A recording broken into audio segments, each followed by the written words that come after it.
ini motifnya dibuka sampai ke Satgasus, wah perang Borotoyudo nih Cak Slamet, sudah habis-habisan itu perang. Bukan kalau kemarin perang bintang kecil, kalau kemarin itu baru. Kalau ini dibuka sampai Satgasus, perang bintang besar, ada kiamat institusi kepolisian. Begitu Cak?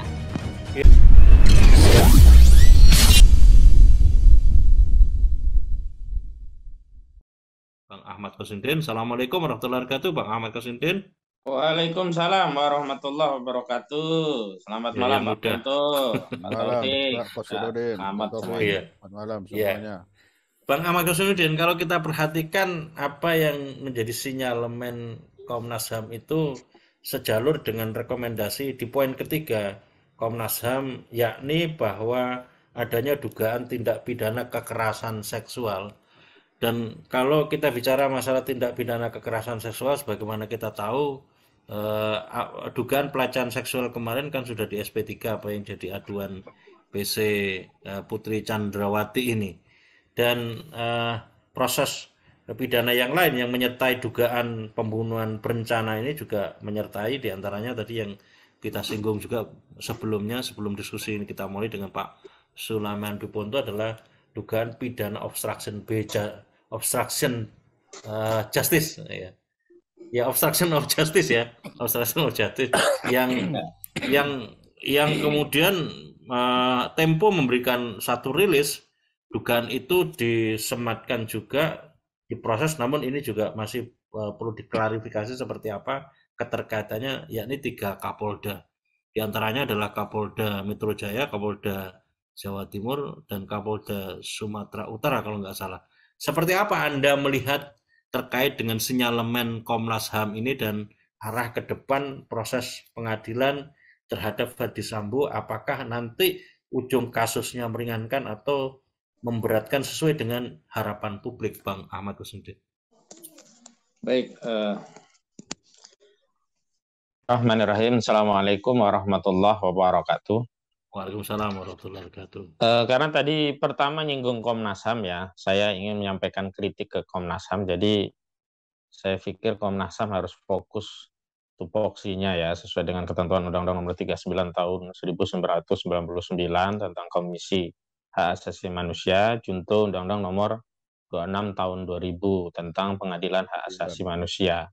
Sehingga menurut saya justru kalau Komnas HAM itu ingin dianggap oleh masyarakat berprestasi, harusnya mendorong kasus ini agar menjadi satu tindakan yang bisa diadili dalam Pengadilan Hak Asasi Manusia sebagaimana dimaksud dalam Undang-Undang Nomor 26 Tahun 2000. Atau kalaupun tidak sampai ke sana, ya Komnas HAM harus membatasi diri sesuai tupoksinya pada fokus pada soal ada tidaknya pelanggaran HAM. Jadi fungsi Komnas HAM itu melakukan penyelidikan tentang ada tidaknya pelanggaran HAM, yang kalau ada nanti bisa diteruskan, direkomendasikan. Kalau pelanggaran HAM itu bersifat berat, nanti direkomendasikan jaksa untuk menuntut perkaranya ke Pengadilan Hak Asasi Manusia, bagaimana diatur dalam Undang-Undang Nomor 26 Tahun 2000. Tapi kalau pelanggarannya itu biasa, seperti kasus 6 Laskar dianggap biasa, extrajudicial killing biasa, jadi hanya pelanggaran HAM dan kemudian dirujuk kepada pengadilan negeri biasa. Hanya memang di sini yang saya sebut nih Komnas HAM sudah istilahnya offside ya. Jadi saya melihat Komnas HAM itu jadi bukan lembaga negara, jadi lembaga gosip ya. Kenapa? Karena dia membincangkan hal-hal yang itu cuma diperbincangkan oleh emak-emak. Misalkan kita bicara tentang motif pembunuhan Brigadir Joshua Huta Barat, yang kemudian Komnas HAM ikut menduga bahwa ada ya motif pelecehan, yang sebelumnya kan pelecehan juga kita akui kita terima informasinya dari Sambo ya, dari rekayasa yang mereka lakukan dengan tembak menembak itu kan dilakukan di Duren 3. Lalu kemudian ada pengakuan yang berubah antara Sambo, Tuan Putri, yang katanya juga diperkuat oleh Ma'ruf Amin dan RR, bahwa perlakuan pelecehan itu berada di Magelang. Saya ingin memberikan penegasan di awal kepada publik ya, saat ini segala informasi yang berkaitan dengan pelecehan tidak bisa kita terima kalau itu keluar dari orang-orang yang saat ini ditetapkan sebagai tersangka. Karena di dalam KUHAP juga seorang tersangka itu punya hak ingkar, boleh berbohong untuk membela diri. Dan saya menduga kuat saat ini semua tersangka sedang menjalankan program atau rekayasa kebohongan versi jilid kedua. Setelah kebohongan yang pertama, mereka tidak bisa mempertahankan. Ya, ini kebohongan tentang rekayasa tembak-menembak. Nah, untuk rekayasa tentang motif ini, saya duga masih dipertahankan. Nanti akan saya uraikan kenapa harus mempertahankan motif ini. Walaupun motif itu sendiri nanti tidak terlalu penting dalam muatan unsur pidananya, tapi hanya penting dalam rangka untuk menjelaskan peristiwa itu tidak obskur ya, jadi menjadi lengkap peristiwanya. Ada peristiwanya, ada modus operandinya ditembak, ada motifnya, yakni pelecehan. Itu agar lengkap saja. Sementara dalam unsur-unsur pidananya nanti tidak akan ditindaklanjuti lebih lanjut. Nah, apa yang dilakukan Komnas HAM tentang motif pelecehan yang dia duga juga terjadi di Magelang ini mengulangi kekeliruan atau gosip Komnas HAM pada kasus KM 50. Saat itu juga pada kasus KM 50 di antara rekomendasi Komnas HAM adalah Komnas HAM merekomendasikan untuk melakukan tindakan penyidikan pada kasus dugaan kepemilikan senjata ilegal yang dimiliki oleh 6 laskar Front Pembela Islam. Padahal kan itu bukan tupoksi Komnas HAM. Dia fokus saja ada tidaknya pelanggaran HAM. Kalau dia katakan ada. Kalau dia katakan tidak begitu. Dan dia tidak dalam kapasitas menduga-duga peristiwa pidana di luar kewenangannya. Itu udah urusan penyidik. Biarkan itu pekerjaan dilakukan oleh penyidik. Dan saya malah melihat nih masyarakat itu sekarang jadi bingung ya. Versi mana yang harus kita ambil? Ada versi dari tim sus, kemudian ada versi dari Komnas HAM. Nah, ini semua kan malah membingungkan. Saya pikir Komnas HAM harus fokus saja sesuatu porsinya kepada urusan HAM. Di luar itu, meskipun Komnas HAM itu mengetahui, saya kira tidak layak, tidak patut menyampaikan hal yang bukan kewenangannya. Jadi sebagaimana ada gium yang kita ketahui secara umum, tidak semua yang kita ketahui itu kita sampaikan. Termasuk orang bodoh yang menyampaikan apapun yang dia dengar atau dia ketahui. Dalam konteks Komnas HAM ini saya katakan Komnas HAM bodoh karena dia mengambil satu rekomendasi yang sebenarnya bukan tupoksinya, yakni rekomendasi tentang adanya dugaan motif tentang pelecehan ya. Harusnya dia fokus saja ada tidaknya pelanggaran HAM, sudah di situ. Nah, yang kedua saya ingin katakan kepada publik bahwa jangan terlalu percaya kepada institusi Polri karena sudah memasukkan pasal 340 KUHP, yakni pembunuhan berencana, baik terhadap tersangka Ferdi Sambo atau tersangka lainnya. Kalau kita lihat itu kan yang kena 340 itu kan Ferdi Sambo, Brigadir RR, kemudian Kuat Ma'ruf dan Pici ya, Putri Candrawati. Sementara khusus Baradae, Richard Eliezer Pudihang, dia hanya kena pasal 338, kemudian pasal 55 dan 56 KUHP. Artinya khusus Baradae dia tidak terlibat dalam perencanaan, dia hanya yang mengeksekusi. Tapi sekali lagi tadi saya ingin tegaskan bahwa jangan terlalu kita bersyukur bahwa karena Sambo sudah kena pasal 340 maka dia akan kena ancaman pidana mati atau penjara seumur hidup. Karena banyak kasus di penyidikan itu pasal-pasal dimasukkan saja tapi tujuannya bukan dalam rangka bisa dibuktikan di pengadilan. Saya kasih contoh ya, kasus Edi Mulyadi.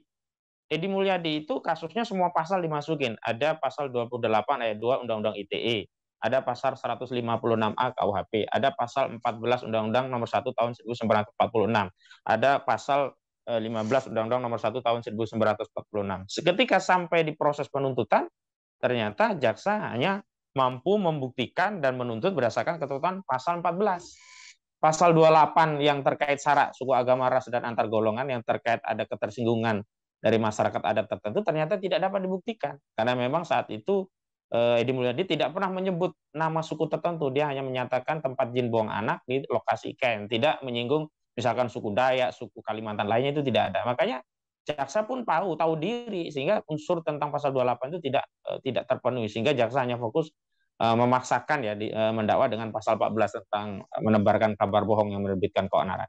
Nah, dalam kasus Ferdi Sambo ini juga kita harus hati-hati. Jangan sampai kita sudah merasa, oh ini pasal 340-nya sudah masuk, ini kena, ini bisa seumur hidup. Tidak. Nah, kewaspadaan itu muncul pada saat rekonstruksi. Karena menurut keterangan Ronita Lapesi ya, kuasa hukum dari Baradae yang memang ikut juga dalam proses rekonstruksi, sayangnya dari keluarga Baradae, ya, Kamarudin Simanjuntak, itu tidak diizinkan oleh Brigjen Pol Andi Rian Jayadi untuk ikut rekonstruksi. Saat itu kan sempat protes. Nah, di dalam rekonstruksi itu ada peragaan penembakan yang dilakukan oleh Barada Richard Eliezer Pudihang, tetapi tidak ada peragaan penembakan yang dilakukan oleh Ferdi Sambo. Padahal dalam keterangan Richard itu jelas bukan hanya dirinya, Sambo pun ikut menembak hingga roboh begitu.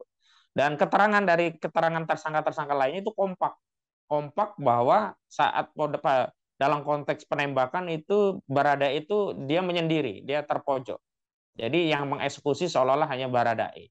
Nah, ini yang berbahaya. Maksud saya berbahaya adalah boleh jadi 340 itu dikenakan pada Sambo. Nanti pada saat penuntutan bisa jadi tidak bisa dibuktikan karena saksi-saksi lain. Ini kan saksi mahkotanya kan terdakwa, nanti akan dipisah ini kan ya berkasnya. Jadi yang menjadi saksi itu adalah tersangka dalam perkara lain. Nah, kita bisa pahami lah kalau tersangkanya Kuat Ma'ruf, RR dan sebagainya. Dia pasti ada keberpihakan dan sekali lagi saya terangkan kalau saksi yang menjadi saksi itu tersangka, di KUHP itu boleh tersangka itu bohong untuk membela diri. Nah, dalam kasus ini kita tidak punya saksi netral ya dalam TKP ini ya yang memang dia tidak terlibat menjadi tersangka tapi dia melihat, mendengar dan mengalami sendiri peristiwa itu. Saksi-saksi ini kan diseplit dari perkara lain jadi tersangka, kemudian nanti akan dijadikan saksi untuk kasus tersangka lainnya.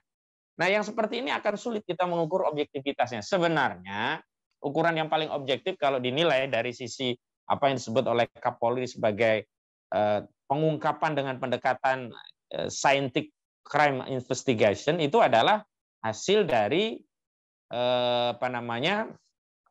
hasil dari autopsi diantaranya itu dan juga CCTV. Nah, kalau CCTV kan jelas pelecehan itu kalau ada di Duren 3 maka di Duren 3 harusnya tertangkap CCTV itu. Nah, karena di pelecehannya itu akan sulit untuk mengungkapkan ada motif pelecehan di Duren 3 karena tidak tertangkap CCTV, maka strategi Sambo dibuang nih pelecehan tapi dibuang ke Magelang sehingga tidak ada bukti saintik tentang gambaran pelecehan di Magelang karena di Magelang tidak ada CCTV. Dan kedua, bukti yang benar-benar saintik itu adalah otopsi ulang. Sayangnya pengumuman otopsi ulang itu diumumkan setelah penetapan tersangka kan kembali. Urutannya itu kan harusnya diperiksa bukti-bukti ya. Setelah lakukan gelar perkara terhadap bukti baru penetapan tersangka. Ini kan tidak, kita tahu Sambo sudah dahulu ditetapkan tersangka, baru kemudian beberapa saat kemudian baru ada pengumuman hasil autopsi. Apa yang kemudian patut kita curigai dari hasil autopsi adalah dalam hasil autopsi itu hanya fokus tentang adanya luka penembakan, tidak disebutkan adanya luka penganiayaan. Padahal secara fisik itu terlihat nampak jelas luka rahang geser, luka jerat di leher, ada kaki yang agak bengkok, 2 jari putus, patah ya, kemudian ada luka kuku, itu akan sulit kita terangkan, dideskripsikan sebagai luka akibat ditembak. Nah, itu kuat dugaan itu adalah luka akibat dianiaya atau tindakan lain selain ditembak. Tapi karena pasal penganiayaan ini kan tidak muncul. Tadinya kan 351, 354 juga disampaikan di dalam laporan Kamarudin Simanjuntak. Tapi penetapan tersangka ternyata yang ditetapkan tersangka hanya 338, 340, 56, 55, 56. Tidak ada pasal penganiayaan. Makanya ketika pengumuman dokter forensik ya yang menyatakan tidak ada luka selain akibat luka tembak, saya sudah sejak awal sudah menganggap saya a priori. Kenapa? Nah, urutannya itu kan harusnya ya kan hasil otopsi dulu, kemudian dilakukan gelar perkara, baru penetapan tersangka. Nah, ini sudah ada penetapan tersangka, di dalam penetapan tersangka itu tidak ada pasal penganiayaan, kemudian baru pengumuman hasil otopsi. Nggak mungkin hasil otopsi itu memunculkan luka akibat benda tumpul misalkan, atau luka akibat satu peristiwa yang di luar senjata tajam atau di luar tembak. Kan nggak mungkin. Akhirnya apa? Hasil otopsi seperti dipaksa mengikuti penetapan tersangkanya. Nah, itu yang patut menjadi catatan kritis. Nah, kembali kepada soal Sambo tadi, ada 2 skenario menurut saya yang patut kita khawatirkan ya. Pertama, skenario penyelamatan Sambo itu sendiri. Penyelamatan Sambo untuk tidak dihukum sudah mustahil. Pasti dia harus dihukum. Tapi yang skenario yang kedua adalah untuk meringankan hukuman Sambo. Di antara untuk meringankan hukuman Sambo, apa skenario yang mungkin muncul? Ya, ini untuk mengalihkan pembuktian unsur pidananya dari tindak pidana pembunuhan berencana menjadi pembunuhannya biasa saja, atau bahkan hanya turut serta. Nah, ini yang akan kita lihat nanti dari konstruksi bagaimana rekonstruksi itu dibuat dan bagaimana nanti pembuktian mengarah kepada mana. Dan tentu saja hari ini kekuatan pembuktian itu yang paling utama hanya 2, pengakuan terdakwa sama bukti sama saksi dari tersangka dalam berkas terpisah. Dan ini kan bisa dikocok, bisa diatur dalam tanda petik ya. Saya tidak menuduh ya, tapi ini bisa diatur. Faktanya nanti kita lihat ya. Nah, dari sisi itu kita bisa mencurigai bahwa Bisa saja terjadi kompromi politik, Sambo itu menyerah, tapi dia tidak akan ya memperluas ya persoalan ini sehingga kasus ini bisa dilokalisir pada dirinya, tidak merembet ke yang lain-lain. Dengan kompensasi dirinya nanti akan dipilihkan pasal yang paling ringan di antara pasal-pasal yang sudah ditetapkan tersangka, sehingga dia tidak perlu juga mendapat sanksi pidana mati atau penjara seumur hidup. Yang kedua, motif ini penting, kenapa kita bahas ya. Kalau terkait unsur pidana, motif itu hanya untuk melengkapi. Kalau tidak muncul motif, maka nanti dakwaan bisa obskur. Tetapi motif itu sendiri tidak terlalu penting untuk dibuktikan terjadi atau tidak. Nah, dalam kasus ini sudah pasti ya, saya yakini ini motif tidak mungkin bisa dibuktikan. Karena motifnya kan pelecehan, sementara orang yang dituduh menjadi pelaku sudah meninggal, dan orang yang mengaku dilecehkan ini tidak punya saksi. Dia menyendiri. Dan tidak ada bukti-bukti misalkan air mani, celana dalam, BH atau apa yang sempat disita oleh penyidik. Sehingga nanti bukti ini hanya bukti yang sekedar untuk melengkapi cerita, oh pembunuhan ini motifnya karena ada pelecehan, jadi Sambo marah lalu dibunuh, kira-kira begitu. Nah, saya justru khawatir ini adalah hanya untuk menutup pada motif yang sejati. Kalau motif yang sejati, saya masih punya dugaan kuat justru mempercayai motif yang disampaikan oleh Kamarudin Simanjuntak, yakni bahwa ada dugaan motif bisnis gelapnya si Sambo di 303 sebagai kaisar itu diketahui oleh Joshua, dan Joshua dianggap khianat dari tim ya Satgasus Merah Putih, maka harus dihabisi. Nah, kalau motif ini terbuka, tentu kan akan membuka kejahatan yang lain. Dan tentu Sambo tidak ingin, dan institusi polisi saya kira juga tidak ingin, karena kita tahu kalau ini kaitannya dengan Satgasus, itu Om Yohan Cak Slamet itu semua bisa kena itu. Saya dapat sprindik ya Satgasus yang 2019 sama yang 2020. Semua terlibat itu. Semua Kapolri itu terlibat ya, dari zamannya Tito, Idam Aziz sampai yang hari ini, karena Satgasus itu tugasnya kan melakukan penyelidikan dan penyidikan atas atensi pimpinan. Pimpinan yang dimaksud adalah Kapolri. Sementara ya Dewan Penasihat dan yang lain itu ada Kabar Reskrim, ada petinggi-petinggi sebagaimana yang namanya itu tersebar di dokumen 303 Kaisar Sambo. Nah, ini yang menurut saya juga kasus ini kenapa motifnya terus dipertahankan pada motif pelecehan, itu punya fungsi untuk melokalisir. Ini saya kasih ilustrasi, Cak Slamet. Ada orang menembak mati ya. Kemudian diketahui orang lain. Nah, orang lain itu dia kejar, dia pukul sampai babak belur. Kemudian orang lain itu kasusnya naik. Nah, dia ditanya apa motif kamu memukul orang itu sampai babak belur. Dia katakan, saya itu punya utang sama dia cuma 5 juta perak ya. Ditagih terus, ya jengkel saya, maka saya hajar dia. Nah, sudah nyambung nih, berarti dianiaya karena motif jengkel, dendam karena selalu ditagih hutang. Padahal dia tidak menutupi motif yang sejati, ya ini kejahatan yang lebih besar apa? Orang ini kenapa dia hajar, tadinya sampai mau dibunuh, karena dia mengetahui, menyaksikan dia membunuh. Maka tadinya mau dia kejar untuk dibunuh dalam rangka agar tidak ketahuan pembunuhan yang pertama. Nah, motif itu penting. Kalau motif yang sejati tidak terungkap, jangan-jangan ini ya dugaan kuat saya, ada kejahatan yang dilakukan Sambo, yang kejahatan itu lebih dahsyat ketimbang pembunuhan Brigadir Joshua Huta Barat. Dan kejahatan ini tidak bersifat personal. Kuat dugaan kejahatan ini melibatkan struktur di institusi Polri yang terhimpun di dalam Satgasus Merah Putih yang dibentuk pertama kali 2019 oleh Tito Karnavian.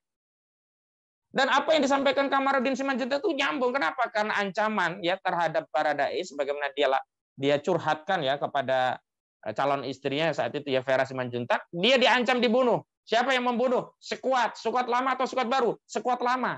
Yang kemudian dipelintir oleh Komnas HAM, yang dimaksud sekuat itu maksudnya Kuat Ma'ruf. Kan aneh kita dipaksa percaya yang dimaksud sekuat itu Kuat Ma'ruf. Kenapa? Karena tegas pertanyaannya Vera itu, sekuat lama atau sekuat baru? Kan nggak ada Kuat Ma'ruf lama apa Kuat Ma'ruf baru. Karena itu nama orang. Ya dimaksud sekuat itu pasukan. Nah, pasukan itu bisa jadi tim Sambo di Propam atau tim Sambo di Satgasus. Dan saya justru menduga kuat ini terkait tim Sambo di Satgasus. Karena apa? Orang-orang yang hari ini muncul di sprindik Satgasus itu memang menjadi tim Satgasus semua.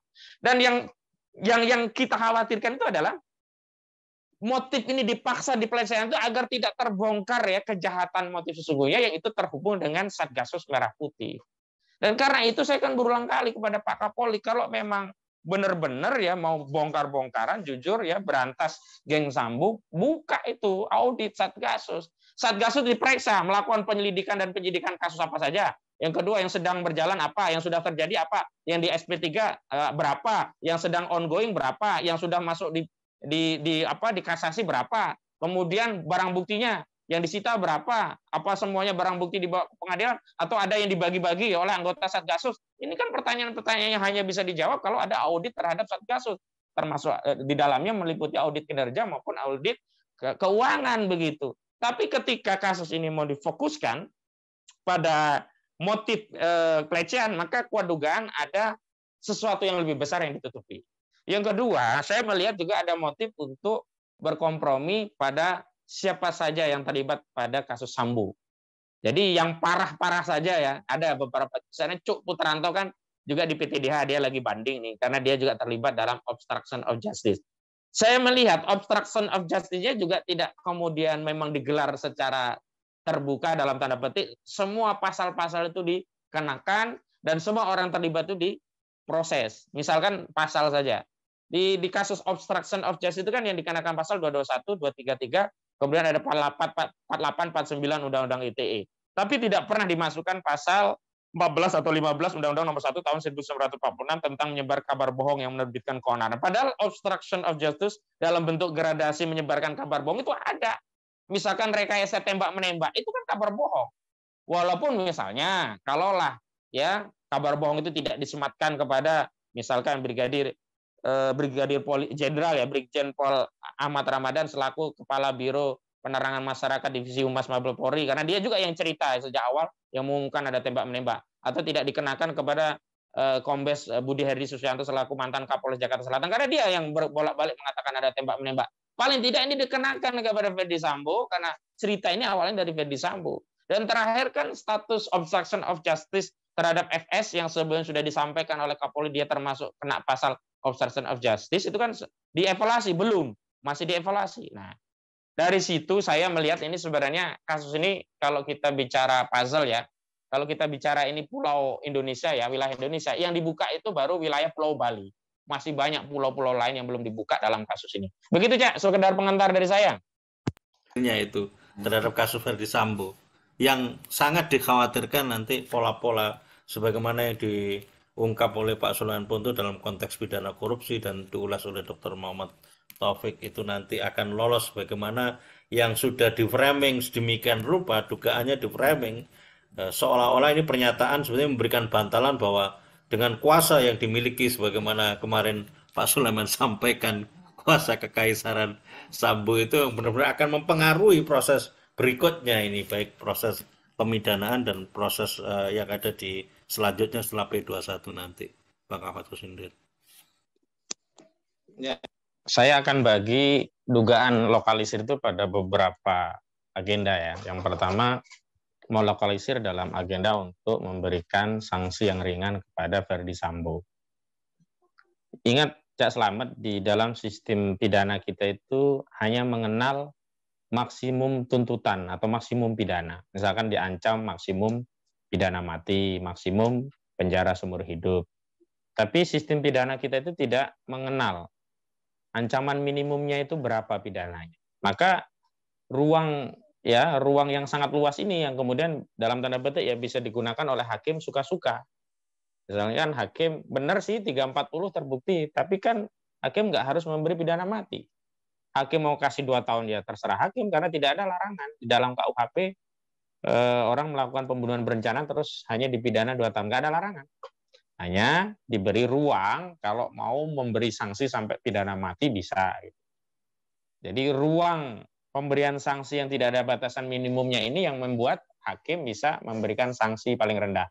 Nah, untuk memberikan sanksi paling rendah itu maka bisa diberikan landasan atau underlying sejak proses penyidikan, termasuk diantaranya adalah dalam proses rekonstruksi begitu. Kalau dalam rekonstruksi ternyata Ferdi Sambo tidak terlibat menembak, kemudian keterangan 3 orang yang jadi tersangka lainnya ya, PC, Kuat Ma'ruf, sama Brigadir RR itu juga menyatakan tidak menembak. Sementara yang kekeh hanya Richard Eliezer Pudihang yang menyatakan ikut menembak. Maka secara pembuktian sesuai dengan apa yang diatur KUHP yang punya kekuatan pembuktian itu adalah 3 orang ini. Sementara keterangan dari Richard Eliezer Pudihang itu berlaku asas hukum nullus testis unus testis. Jadi keterangan seorang saksi bukan saksi. Jadi keterangan dari Baradae yang melihat Ferdy Sambo ikut menembak itu akan dikesampingkan oleh hakim. Nah, ini adalah dalam rangka membantu, ya, rekonstruksi ini adalah dalam rangka untuk membantu agar sanksinya bisa dilokalisir menjadi ringan. Di dalam sistem hukum kita itu hanya tipikor yang ada minimum sanksi pidananya. Misalkan pasal 2 Undang-Undang Tipikor, pasal 3 Undang-Undang Tipikor, pasal 12A, 11 itu ada minimum. Minimumnya 4 tahun ya. Maksimumnya 20 tahun. Tapi di luar Undang-Undang Tipikor itu semua sanksi pidana di dalam KUHP itu hanya mengenal maksimum pemidanaan, tidak mengenal minimumnya. Jadi yang kita waspadai adalah melokalisir sanksi bagi Sambo dan kawan-kawan ini agar menjadi ringan. Itu yang pertama. Yang kedua, kita harus waspada melokalisir kompensasi atas kesalahan. Nah, dalam hal ini tadi kita masih khawatir bahwa proses di Itsus itu akan mengesampingkan proses penyidikan pidananya. Maksud saya demikian.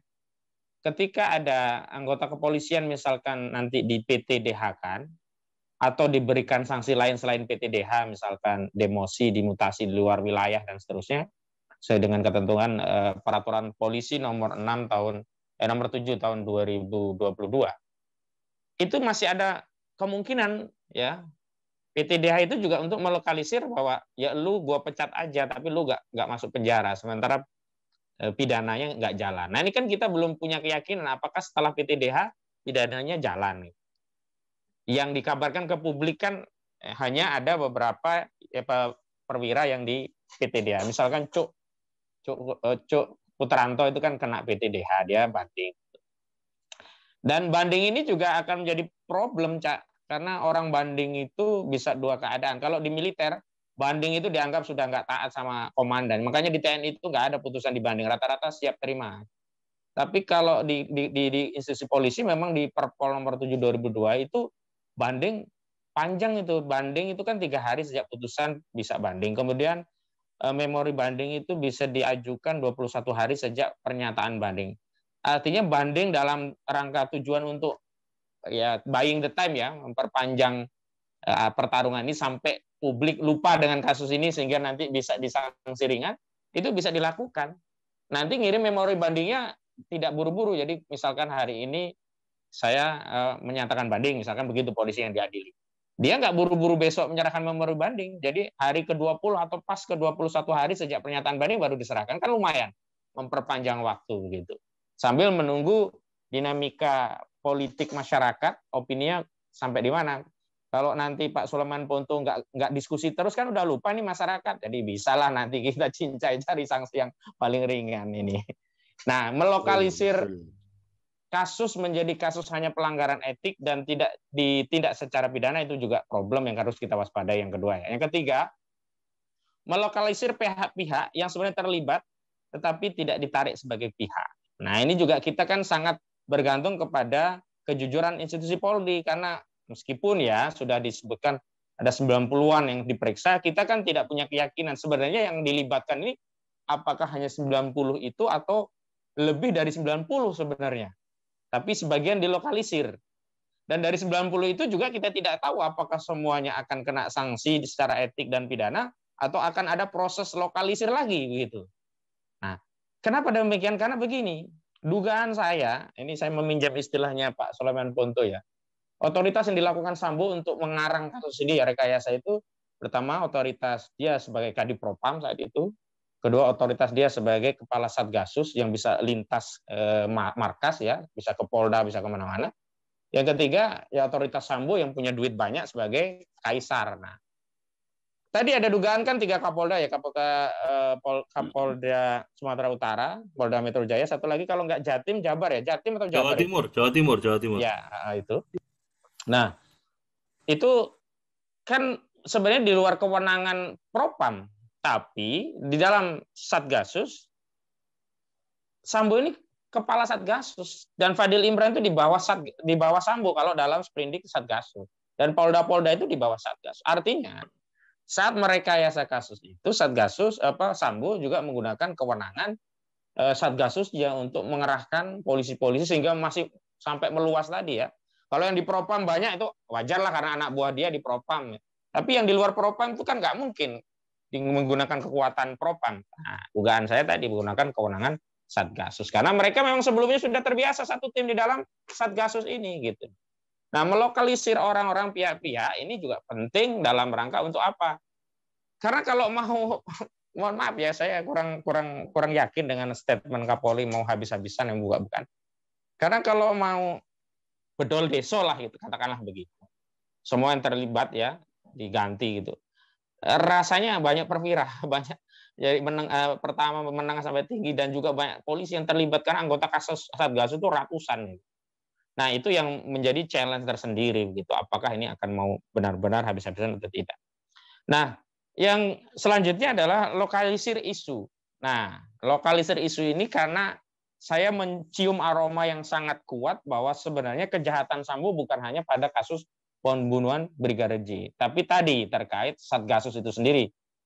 Yang sebenarnya kalau diaudit Satgasus itu sudah jelas melanggar KUHAP karena di dalam KUHAP itu ya proses penyelidikan atau penyidikan itu ditentukan berdasarkan peristiwanya itu tadi. Kalau peristiwanya memenuhi unsur pidana baru ditingkatkan dari penyelidikan menjadi penyidikan, baru jadi dicari tersangkanya siapa.